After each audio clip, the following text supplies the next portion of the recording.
I have binged Scrubs more times than I should probably admit. I watched the original run between high school and college. I've had reruns going in the background while I studied for class or I did chores. Whenever insomnia hits, I put on a TV show, and Sacred Heart has helped me fall asleep on more times than I count. It was not appointment viewing. In many of these cases, it was just wallpaper, the kind of show that becomes part of the texture of your life without you ever deciding it would. I completely made my peace with the show being over. So when the revival launched, and like I said in my previous video, I did not know the revival was happening. There was no hype cycle for me. There was no advanced coverage that I checked out. I found out on the day it dropped, and my instinct was the same one I always have when they dig up a beloved property 15 years after it ended, which was, namely, leave it alone. Some things can stay dead, and let Sacred Heart rest. That was where I stood going in. I obviously watched the first 3 episodes, and I covered the first 3 episodes on this channel. And the feedback has been mostly unanimous that Scrubs, the revival, is working the way we expect it to go. The audience is vibing with it. The biggest feedback is I hope they continue this through the end of the season. So when one of the subscribers mentioned that USA Today had not been kind to the revival, I went looking for what they went to say.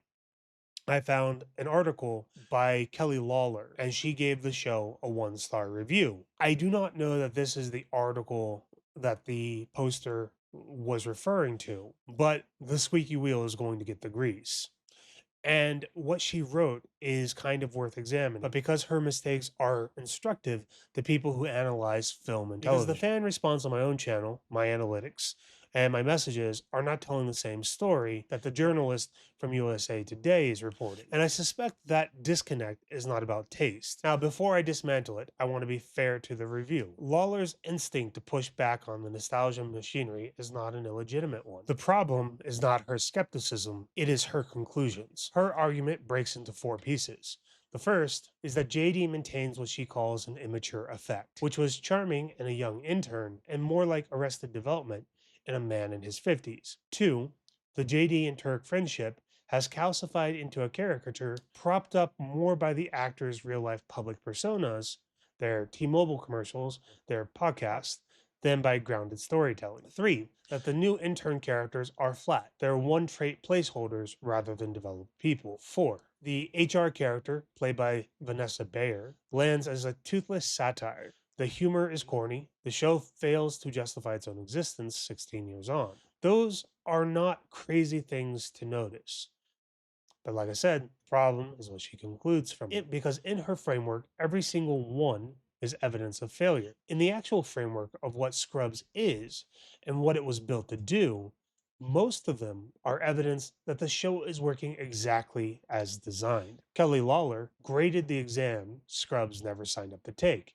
She essentially walked into a diner, sat down, ordered a burger, and gave it a 1-star review because it was not sushi. The burger is obviously not trying to be sushi. And I'm not just saying all this because I'm really hungry right now. The people who are coming back to watch Scrubs have been coming here for 20 years because they want to re-experience the way they felt watching the show. Scrubs is not trying to be Citizen Kane. Take her sharpest criticism, JD's immature effect. In the original run, JD's fantasy sequences were not just comic relief. They were how he processed working in a place where people die, where patients refuse to be helped, where they refuse to make changes in their life, where a young doctor was perpetually overwhelmed and had no real outlet for any of it besides the people next to him, where you learned a patient's name on Monday and had to pronounce time of death on Friday. The whimsy was always a coping mechanism, the thing that kept a young doctor functional inside a machine that would otherwise grind him down to nothing. If JD had grown out of that completely by his 50s, he would not just be mature, he would be broken, or depending on when the season landed, he would be Dr. Cox. We saw hints of that burnout in the original run, the attending who buried everything under contempt and sarcasm just to stay functional. Turk even says it out loud in the first episode of the revival. We have seen that character in every primetime medical drama on television. It is not growth. It is what happens when the coping mechanism finally gives out. JD still has fantasies, still has the goofy devotion to Turk, still has the wide-eyed energy that he had during an intern. He just has gray hair now. That is not arrested development. That is a man who found a way to survive 25 years of watching people die and come out the other side still capable of feeling things. What Lawler is calling immaturity, the audience is calling proof of life on the show. And the audience is always right in matters of taste. Same misread on the Bromance. What she is filing under caricature, the audience is filing under reunion. The HR character deserves a closer look because my read evolved across 3 episodes. In episodes 1 and 2, I had the same reaction as Lawler. She was flat. She was robotic. She was a one-note gag without enough bite. By episode 3, something had shifted in my mind. I understood what the character was there to do. She is not a failed attempt at satire. She is just the company man, the institutional face that has no inside because the institution never gave her one. And once I saw that, the lifelessness stopped being a flaw and started being the point. She has no warmth. She has no self awareness, no human signal getting through the institutional script. And the horror of that portrait is not that she is robotic, it is that she's not quite robotic enough to be honest. She uses the vocabulary of therapy and care. She speaks the language of feelings and inclusion and support, and she uses all of it to execute the mechanics of a cold institution without ever breaking the smile. That is not just the caricature, that is weaponized pleasantry.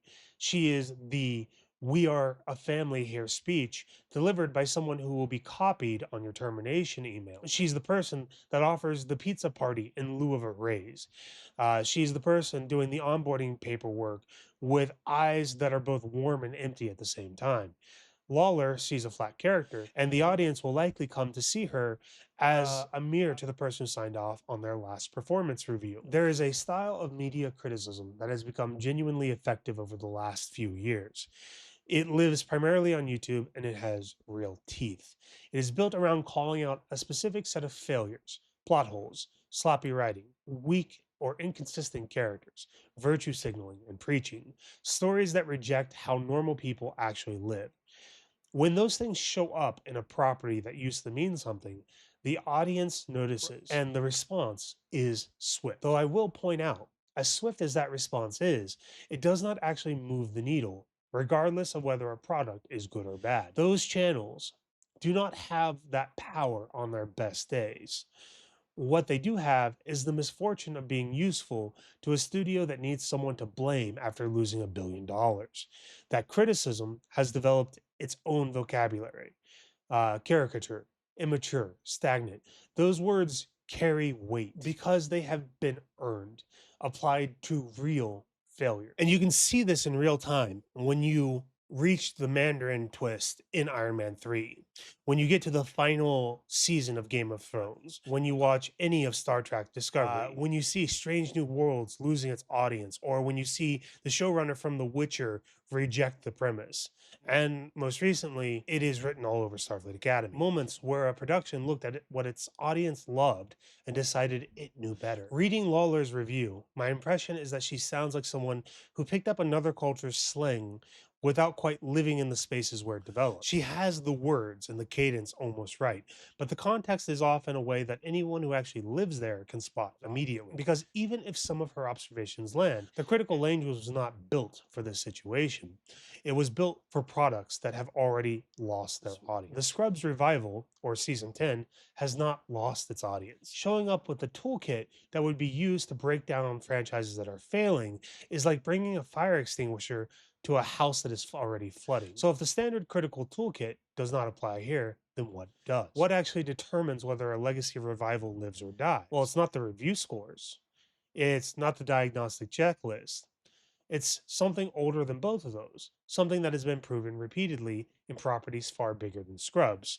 And let me show you what I mean. In 2008, Iron Man was a B-list superhero. He had no cultural gravity, no built-in audience momentum, no generational nostalgia pulling people into the theater. Robert Downey Jr. was considered a liability.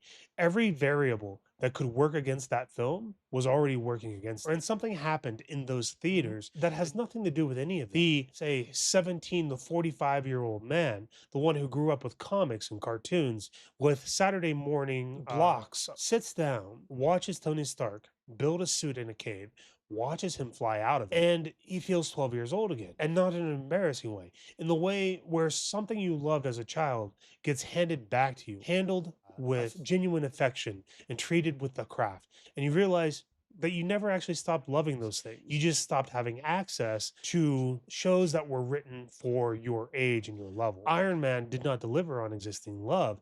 It created love where none had existed. It took that same B-list character and catapulted him to the face of one of the most successful franchises in Hollywood history on core signal and audience resonance alone. It was able to do this because it spoke the right language, offered the product the audience did not know it was waiting for, and it hit the note. Then there's Nolan's Batman, a different problem, same principle. You see, Batman did not need to be introduced. The problem was that everybody already knew. Batman and Robin had done genuine damage to the IP. The Adam West associations had come back in the worst way, namely the campy humor. The dominant public memory of the character was a punchline with nipples. Nolan did not just make a good Batman, he had to bury an entire tonal legacy first and replace it with something that made a generation of men feel like the character they had always believed in, the serious, psychologically complex version, had finally been treated with the weight it deserved. Same audience context, completely different degree of difficulty, and same result. Then we have The Mandalorian. And I have not actually watched a single episode of that series. But you want to know what I have seen? The Luke Skywalker sequence. And I've watched it at least a dozen times with a dozen different reacts. When that scene dropped, it was not a fandom responding to a beloved character. It was the entire internet coming to a halt, stopping whatever they were doing and watching Luke Skywalker. People who had written Star Wars off, people who had never watched the show, people who had no business feeling anything about it. The signal hit so hard, it escaped the container of the series entirely. And it did not require context or prior investment. It just worked for everyone, everywhere, all at once. Now, if you're still with me, here's what ties all three of those properties together. When you speak the language of the franchise, offer the product the audience actually wants, and hit the note, you get rewarded in spades every time and without exception. The reward is disproportionate. It is immediate and has nothing to do with your review score. Lawler argues that the JD and Turk bromance is propped up by real-world commercials and public persona.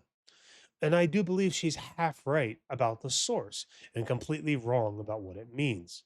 That chemistry between them is not propped up by T-Mobile ads. It's propped up by 20 years of two people actually being there for one another. And the audience can feel the difference in chemistry. You cannot script that kind of shorthand. You cannot manufacture it in a writer's room. And you certainly cannot fake it for a paycheck. What Lawler is seeing as a caricature built on outside momentum is actually the rarest thing that a revival can have. Genuine history that the actors carry in their bones and that the audience recognizes on sight. That is not a liability. That is the whole product. And when you deliver that genuinely, the audience will swallow inconsistencies and plot holes that would otherwise sink the product entirely. When the emotional account is funded, the flaws become footnotes. You can literally have a magic box sitting in the corner of a Stargate ship that solves every logistical problem the writers painted themselves into. And the audience will not care because they are looking for reasons to stay. Now, if you flip that and take Starfleet Academy, the writers were convinced that they were going to fix the problematic stories and characters of the past, improve on what came before. And instead, all they did was cut the wire on the fandom, and the bottom of the franchise fell out. When the audience contract collapses, viewers do not just stop showing up, they start noticing everything. Plot holes that would have been forgiven 10 years ago become unforgivable. That same logical sloppiness Scrubs fans wave away without blinking becomes a cardinal sin in another show. The only variable between those two outcomes is whether the core signal is still alive. And just to be clear about the scale we are talking about, 1 million one-star reviews does not move that needle. People like the Critical Drinker, like Mahler, like all the people who show up for Friday Night Tights, channels with millions of followers and real cultural weight inside their lanes, do not have the power, either one way or the other, to sway a show once the audience has already decided which side they're going to be on. Even if every one of their subscribers showed up to review a property at the same exact time, you would see the clicks and the viewership hours. You would see the fan responses on Reddit and in the media. Because for every person tuning out because they saw one of those videos or know someone who did, there are 10 times as many viewers who have never heard any of these people or who have never really spent any real time on YouTube.